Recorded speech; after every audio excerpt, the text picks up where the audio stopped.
Hello everyone, this is Learn with Mr. Lewis, and this week, counting down the 5 greatest sculptures ever made. Well, I mean, they're my favorites, so that's all you got to know. Well, let me talk to you a little bit about who Mr. Lewis is. So, even though I am a social studies teacher, I am a humanities major. I majored in humanities with a history teaching emphasis. So as much as I love history, I might love art just a little bit more.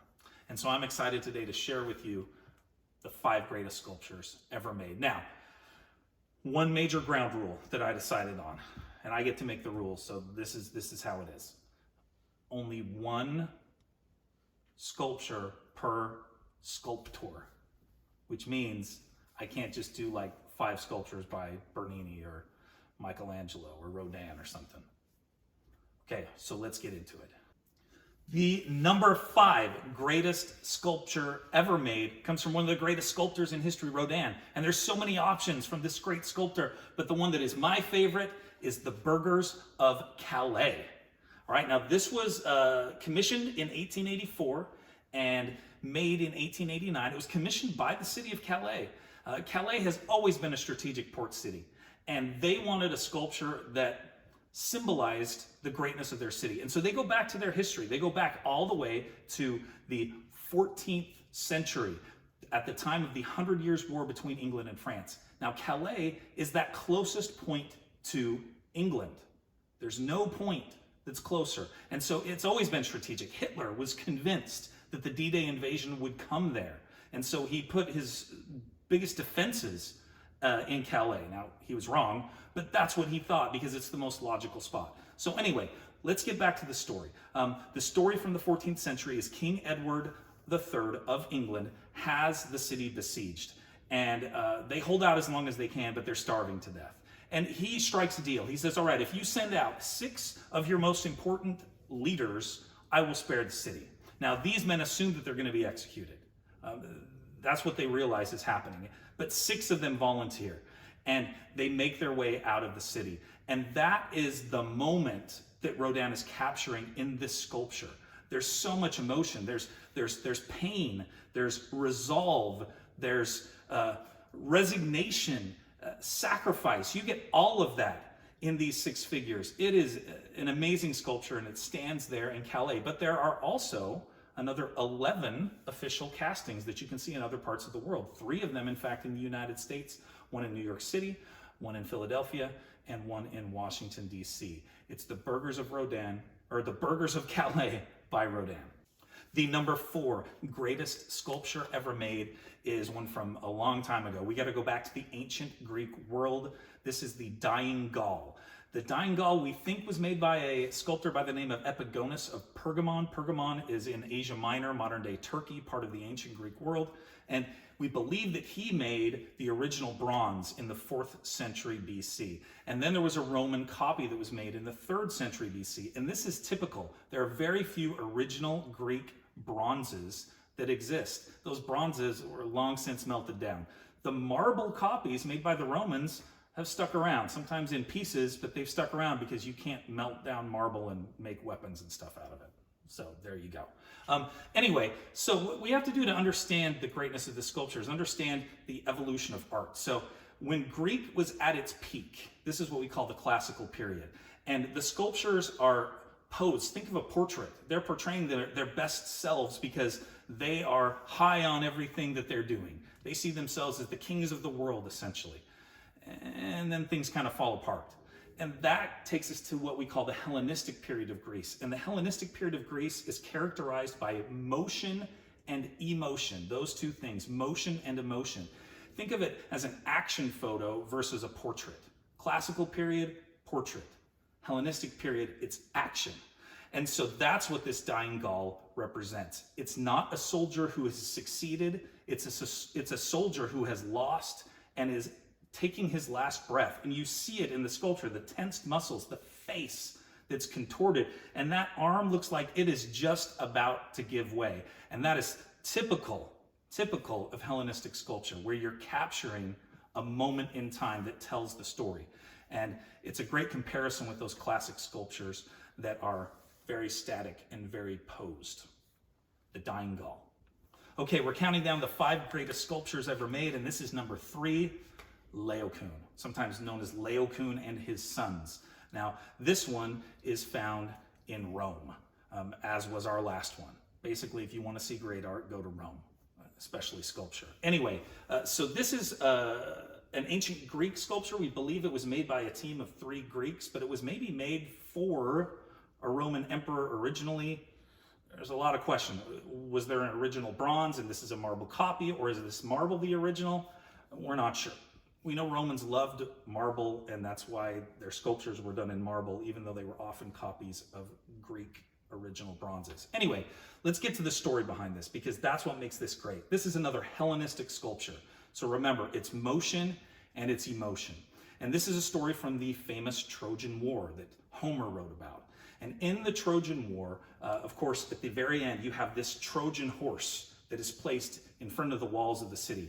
And the leaders are debating, what do we do with this? Is this a gift from the gods that we should accept, or is this something that we should definitely not accept? And there's a debate going on. And Leun is a Trojan priest, and he comes out against it. He says, do not take this into the city. You will regret it. This is evil. And it's at that moment, and there are different accounts as to who the god or goddess was that did this, but what's important is he's attacked by sea serpents, he and his 2 sons, and they are dragged into the sea and strangled. That is the moment that is being captured in this sculpture. Again, it's motion and emotion.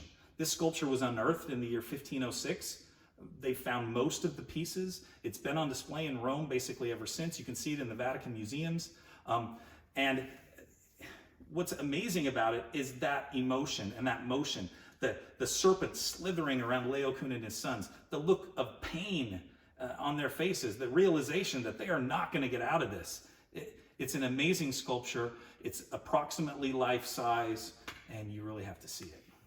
The number 2 best sculpture ever made is by one of the greatest sculptors of all time, Gian Lorenzo Bernini. And this sculpture is found in Rome in the Galleria Borghese.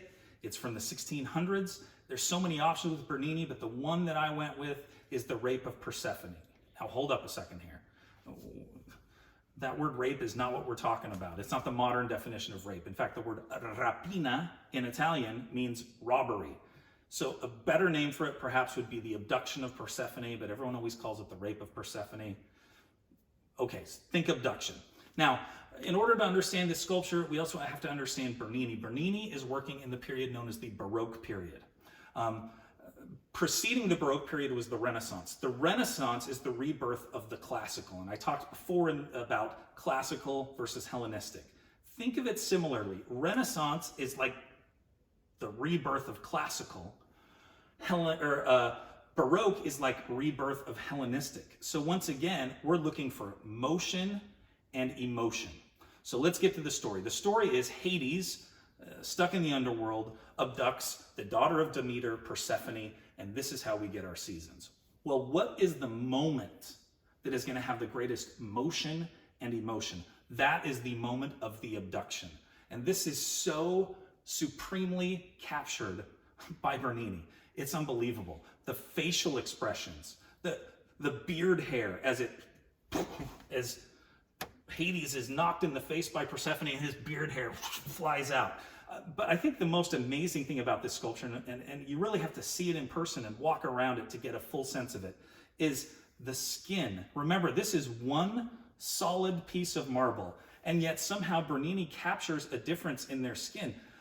Hades' skin is, and his hands are manly as they press into the delicate skin of Persephone. And his ability to capture this is unbelievable. But maybe what the best part is how he has figured out weight. If we go back to Leun, marble's heavy, and you have this heavy base that really looks awkward in Leun.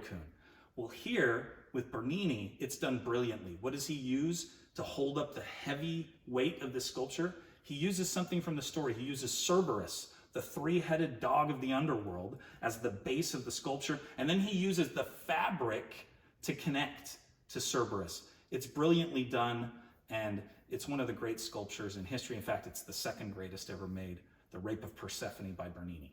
We've made it to number one. And the number one sculpture, no surprise, is made by Michelangelo. But which one is it? Well, I believe that Michelangelo's greatest sculpture is the Pietà. The Pietà, of course, is found in St. Peter's Basilica in the Vatican. That means, yes, 4 through 1 on my list are all in Rome. It is the place to see sculpture. Anyway, this is capturing that moment where Jesus is taken off the cross and he's placed into the arms of his mother, Mary. And it's a powerful sculpture that was made right at the end of the 15th century, 1498, 1499. And Michelangelo was a kid when he made this. He was only 25 years old. This was his first big marble that he'd ever made. And he makes his best work. It's such an incredible sculpture. Now, it was damaged back in the 1970s. Some crazy person knocked the head off of the sculpture. It's been repaired and now it's behind bulletproof glass, but you still can see it and feel the emotion of this. The textural difference is one of the biggest things in this sculpture that makes it amazing. Between the skin, between the fabric, the drapery across Jesus, the fabric of Mary's clothing that is different. It's much more coarse, except the headdress. It's so amazing. And one of my favorite little pieces of this is Jesus's fingers that are between a chunk of the cloth of Mary's clothing. It's such an amazing little detail that I love.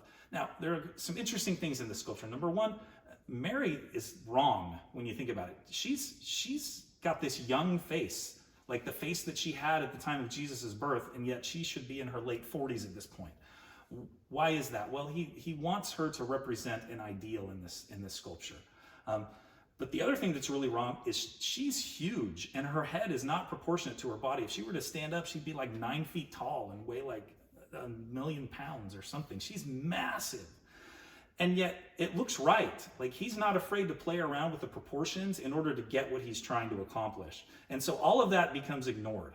I guess what I see as the emotion here is that dignified sorrow. It's pain, but it's not grotesque pain. It's different from some of the others that we've seen, where we've seen some of that grotesque pain, like in our Rodin sculpture. And I guess the best way I can sum up what makes this sculpture so great, I want to quote something from Vinton Cerf, and he said this back in 1999. Vinton Cerf is one of the fathers of the internet, one of the 2 people most responsible for the creation of the internet. So he's not an art guy. And this is what he said about the Pietà, and I'm going to read it. I want to get it exactly. He said, "I'm not an art historian or even anyone qualified to judge art, but I can tell you that walking around in St. Peter's Basilica and looking at the Pietà was one of the most moving experiences I ever had, because Michelangelo managed to pull humanity out of cold marble. It's so hard to imagine that anyone has such a gift to create life from cold stone." End of quote. I love that, and that really sums it up, and it really sums up the beauty of sculpture in general, how those emotions are portrayed and life comes out of that stone or out of that bronze. That's Michelangelo, the Pietà. So those are my 5 greatest sculptures in history. Do you love my list? Do you hate my list? Let me know in the comments. What did I miss? Let me know in the comments. Also, please like and subscribe. Thanks for tuning in to Learn with Mr. Lewis. Do you want to see some more of Mr. Lewis? Of course you do. You're addicted. There's a great video here, another great video here, and you can subscribe right here. Do you want to see some more of Mr. Lewis? Of course you do. You're addicted.